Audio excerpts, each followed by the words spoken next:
Why are you laughing already? Thank you so much for having me. This is absolutely crazy. I never thought that I would reach a point in my unconventional career where I would be invited to be a guest speaker at Harvard University. And it's all because I had access to some wigs. No, but seriously, it's truly fascinating that we live at a time where all you need is a smartphone to be able to start your dream job. I feel blessed to be alive during this time because the corporate life, it ain't for me. I always loved performing and would have loved to attend a performing arts school, but I ended up doing my bachelor's in marketing because I have Arab parents. But my master's, though, was also in marketing. But to be fair, for an Arab kid who's living in an Arab country, going to a performing arts school at that time was unheard of. I didn't even know there was such a thing as a performing arts school. Also, marketing was still such a downgrade from doctor. And I have to admit, I was a little toxic and I led my dad on. I told him I want to study medicine and become a doctor just like him.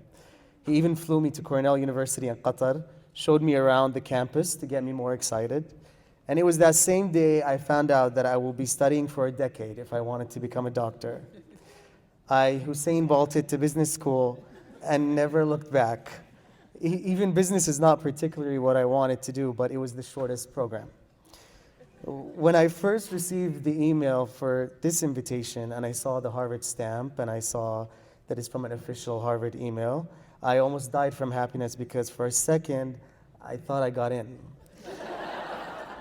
and, then, and then I remembered that I never applied. So I read the email again, and when I realized that I was asked to be a part of this lovely, lovely event, I was just as excited, but also pretty nervous and anxious. I've been asked to talk at similar events before, but I've been stuck in my comfort bubble for too long, and almost always said no. But when it's Harvard, I told my anxiety on April 20th, you will be needing to take a break because I'm doing this. A lot of people, thank you. A lot of people, when they meet me in real life, they think they're going to meet that deranged person they love on social media. And yes, that is still me, but it takes some time till you see that side of me. It is extremely different when it's just my phone and I at home. And even though I film alone at home, it was still a struggle to make videos as myself, which is why I got into character-based comedy. Hiding behind a character, playing a role of someone who's a different gender from a different country than mine was always my go-to. The further the character was from who I am, the safer I felt to post it for the public to watch. It was my little mind trick to be able to share what I love to do with people. I'm happy to say that after 11 years of being a content creator, I'm finally feeling comfortable appearing on camera as Mohanad and appearing at such events and standing on a stage in a room full of brilliant people. It is extremely liberating. And to my fellow anxious introverts, ma takhdoush over a decade to get out of your bubble. I promise you it's not that scary out there. But being a content creator isn't all sunshine and rainbows. One of the biggest challenges is that it's not always taken seriously as a career choice because it's unconventional. Some people might look down on it, not realizing the dedication and hard work it requires. There can be a lack of respect for what we do, and some people just don't keep an open mind about it being a legitimate modern-day profession. They might dismiss it as just entertainment, but the rewards are so worth it. Being a content creator has opened up incredible opportunities and doors that I never imagined possible. It's essentially like running your own business. You have the ownership and autonomy to set your own schedule and work on what you're passionate about. This freedom always allows you to connect and create a real community with your audience. The best part, knowing that you're providing comedic relief for people who might be going through rough times. It can bring people together from all walks of life, reminding them that despite our backgrounds, we're actually a lot more alike than we are different. Through laughter and shared experiences, we can build bridges and understanding. I was a little nervous, though, when I was preparing for this speech, especially that when I asked what should I talk about, I was told anything. So that really narrowed it down for me. But then I thought, okay, what is the question I get asked the most? And my most asked question is, how did it all start? It all started when I was 15 years old, when YouTube launched. I'll never forget the first day I laid eyes on YouTube. It was love at first sight. The first video I ever saw was 11-year-old Jessica Sanchez singing I Surrender on America's Got Talent. The song went like this. Mm. Good you laughed, because I was joking, I'm not gonna sing. But that low quality pixelated video made me so happy. I was mesmerized by this website. What do you mean I can type anything in the search bar and videos relating to my search will pop up? I couldn't believe, yeah, I'm ancient to some people, yeah. I couldn't believe it. I have always been someone who liked all sorts of entertainment, whether it was singing, dancing, stand-up, music, just all of it. So to have a place that caters to all my entertainment needs was the best discovery for my 15-year-old self. Since that day, YouTube became my main source of entertainment. That's how I discovered YouTubers, and I wanted to create content and become one so bad, but I lacked the skills required.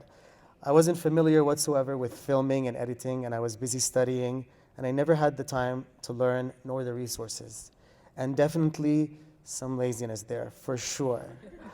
And then Vine came along. Who remembers Vine? Anybody remembers Vine? Oh yeah? You've been sticking with me since then? Damn.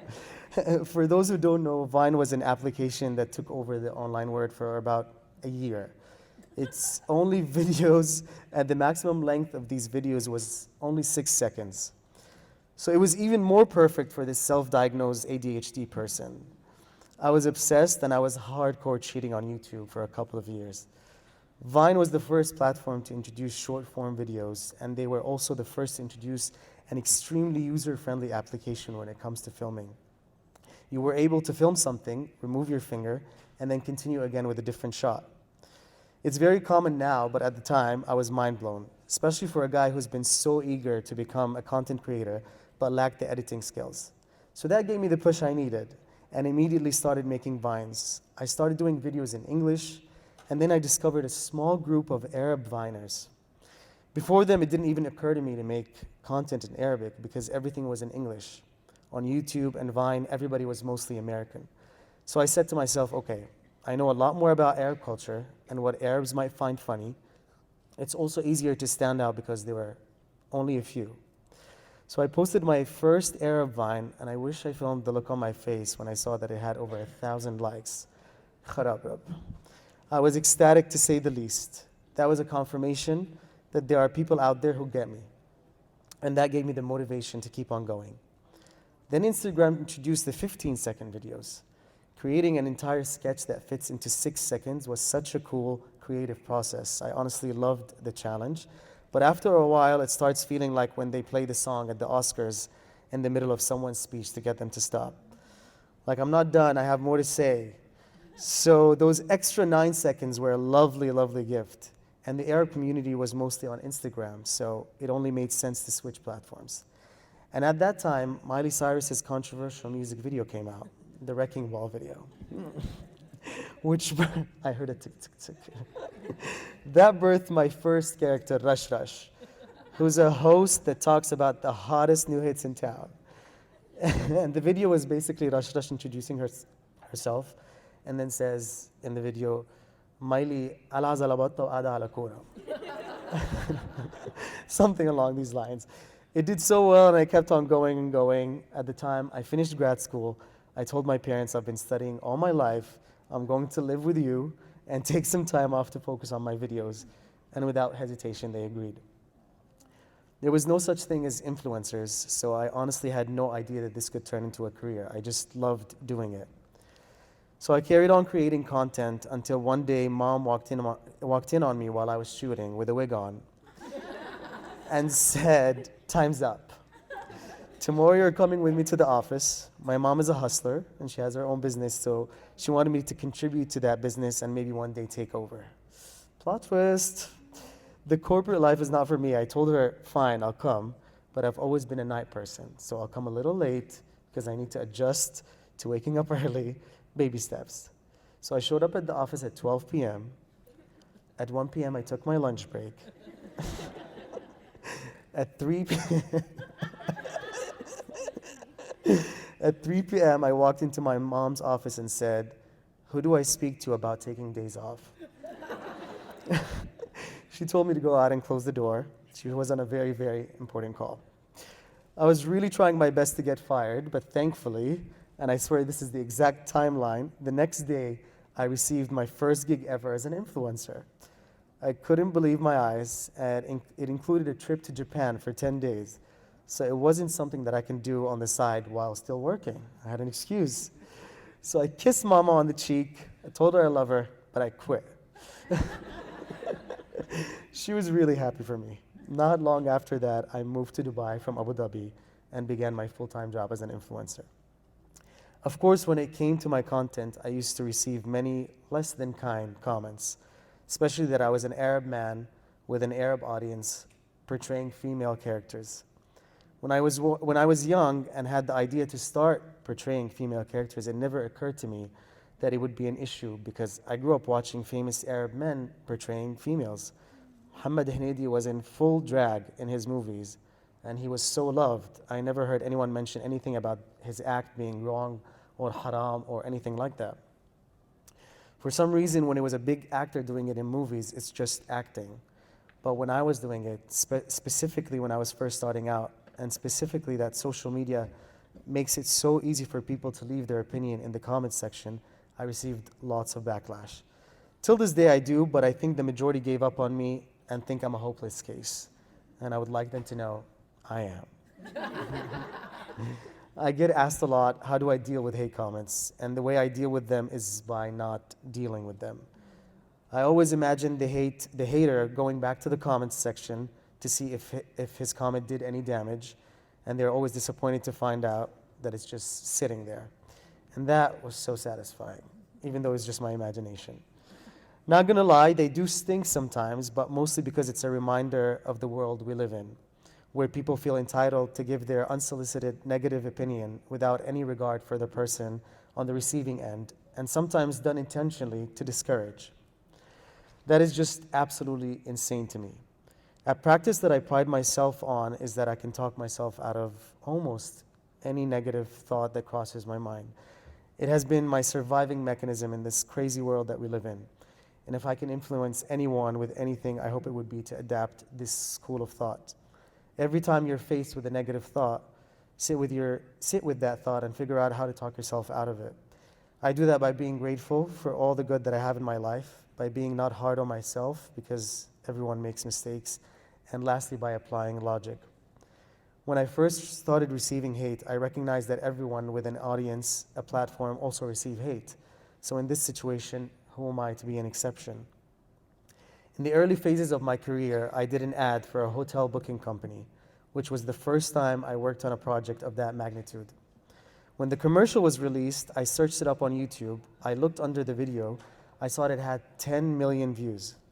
I looked to the right. Back in the day, there used to be a like versus dislike bar on YouTube, so you can clearly see the ratio. I needed a magnifying glass to be able to see the likes part of that bar in comparison to the dislikes. I was so young, I had no idea the commercial was going to be this huge. I was not prepared. I received so much hate that people had to check in on me. It's not a sad story, I promise. But yes, so much hate. People were making memes about it and sending it to me. I allowed it to sting, and then I sat and thought about a few factors of my involvement in this project. One, this was my first time working on such a project, so I was nervous and inexperienced. Second, I was not involved in the creative direction nor script. I was literally just the face. The ad also had the most prime slots. So imagine yourself watching your favorite TV show during Ramadan while fasting, and you're watching the most heart-wrenching scene, and you're on the verge of crying, and all of a sudden, with no warning, عمرك دورت قبل كده على أوضة؟ It was so abrasive. I have no idea why. So I put all these reasons together and remembered how much I got paid, and I got happy again. And when they called me again for ad number 2, I said yes, and for 3 and 4, I said yes. Other than hate comments, our industry can be very, very frustrating. especially when I see other people with fake followers doing so much better career-wise. And there are many with fake followers. The following names are some of them. I'm kidding, you're right. Other than the fake followers issue, many influencers post disingenuous and fake content, lying to their followers, and they're so successful as well. And those names are. I'm joking. And yes, it's very frustrating and still is at times, but I thought of how the majority of my favorite artists are not very known. Not comparing myself to them, but that helped me realize early on that for me it's about quality and not quantity. The Rock, Dwayne Johnson, sorry to drag you into this, Habibi, but The Rock at some point was the highest paid actor. The Rock gets paid 30 times more than Meryl Streep. Meryl freaking Streep, isn't that crazy? Again, I'm not comparing myself to Meryl Streep. I'm just trying to make a point. So by saying these things to myself is how I don't allow my self-esteem to get affected, and I motivate myself to keep going. Which brings me to the conversation of longevity in a career that's constantly changing. In order to achieve longevity, as I said before, you can never stop being an audience member. You have to ride the evolution of creating. The minute you start drifting away, the harder it will be for you to come back. You also have to use and pivot to different platforms if they are gaining popularity. Don't be afraid of learning something new. The sooner, the better. I'm pretty sure that if I got stuck on Instagram and I didn't move to TikTok as well and started posting content on both platforms, I highly doubt I would be standing here right now. So this isn't just about doing what you love, but it's about doing it well. Learning and adapting and strategizing, which also means lots of mistakes along the way.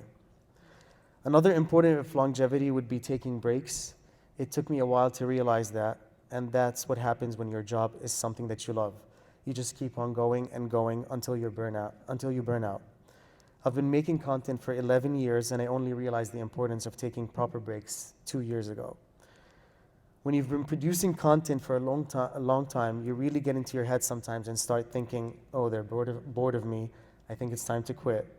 It only takes 1 to 2 consecutively poor performing videos to get you into that negative headspace. I promise you, speaking from experience, you just need a break. Find out what fills your cup and make sure to take care of yourself. For me, a solo trip always does the job. Before heading on a solo trip, I feel like I'm ready to quit. And when I'm back, I'm hungry to create, and my content coincidentally goes viral after a good vacation. But it really isn't a coincidence. People will never get tired of you as long as the content is great. Just make sure you do not get too tired to create. Another thing that I would like to mention for anyone that might have a similar personality to mine is that I'm not much of a planner. In fact, planning makes me anxious. Lots of people, including my sister, if her life is not planned ahead of time, that makes her really anxious. In my case, whenever I'm asked, where do you see yourself in 5 years? My answer is always, I have no idea. I have dreams and goals of course, but I do not recognize who I was 6 months ago. Even when I sometimes watch my videos late at night, please don't judge. I do that sometimes to criticize myself. But when I scroll back for more than 1 to 2 months, I'm like, I don't think I would do this video today. So I don't know where I'm going to be in 5 years because other than planning leads to expectations, and expectations in this life often leads to disappointment. I also don't know who the heck I'm going to be in 5 years. So for the people like me who hate planning, but they don't like the fact that they don't have an answer to the infamous question of where do you see yourself in 5 years, just focus on today and what you're doing now and give it your all and see where it leads you. When I first started making videos, I had no plan in becoming an influencer. I had no plan in having a job that I love for over a decade and counting. I didn't know I was going to end up doing huge TV commercials, had no plan in hosting TV shows, and had no idea that I'll be speaking one day at Harvard University. But that all happened. Focusing on today, make the most out of your present moment, not just when it comes to work, but in general, has also been an important pillar of my happiness. And for the young people out there, especially Arabs, I know it's a lot better now, but many of us are pressured to study conventional majors and have the typically classified prestigious jobs. Nothing wrong with that if that's what you love. But if not, don't be afraid to lean into your talents. I believe everyone is great at something, and if you lean into it and give it your all, you probably will end up with a fulfilling career that you love. It could be something as random as folding clothes and organizing. Mary Kondo built a whole empire on that. For me, it was social media. For my sister, it's fashion, and my younger sister is a businesswoman. I know that these non-conventional careers can be hard to digest for many Arab parents, but stand your ground and trust yourself, because it's so worth it, and they will soon realize that you were so right. Just make sure you're good at whatever you think you're good at. Speaking of Arab parents, and since this is a special moment for me, I would like to dedicate the last part of my talk to my lovely Arab parents. When my parents found out about this invitation, they did what all Arab parents do. They told their friends immediately. They were name-dropping Harvard at every gathering, especially Mom. There is such a thing as too proud. Mom is definitely too proud. She thinks I'm Beyonce or something. If she meets another Arab woman and the woman doesn't know me, she's shook. Mama's shook. She then immediately calls me and asks me, Mohanad, how many followers do you have? And I say, so-and-so. And she says, well, now there's so-and-so plus one. You're welcome. And then she asks for her commission. In our family, she works the hardest and is the primary breadwinner, yet she still manages to be the most present and engaged in her kids' lives and has time to promote me and get me new followers. So thank you for that. Love you, Mom. And for the best dad in the world, who in the midst of a sea of toxic masculinity in our community growing up, he not only allowed me to cry and show my emotions, he would cry with me. We cried together watching Frozen, actually. When Anna was knocking on Elsa's door, asking her if she wants to build a snowman. Dad and I were in shambles. I can't imagine who I would have been if I was forced to bottle up my emotions so I can be a man. And for letting me wear wigs and respecting my craft, despite being on the receiving end of unsolicited comments from other men in the community. So I would like to end this speech on a cheesy note by telling my parents that it's all because of you that I'm here and hopefully continue to rise. And I hope this story inspires more Arab parents to support their kids, no matter how unconventional their dreams are. Thank you so much. Thank you. Thank you so much.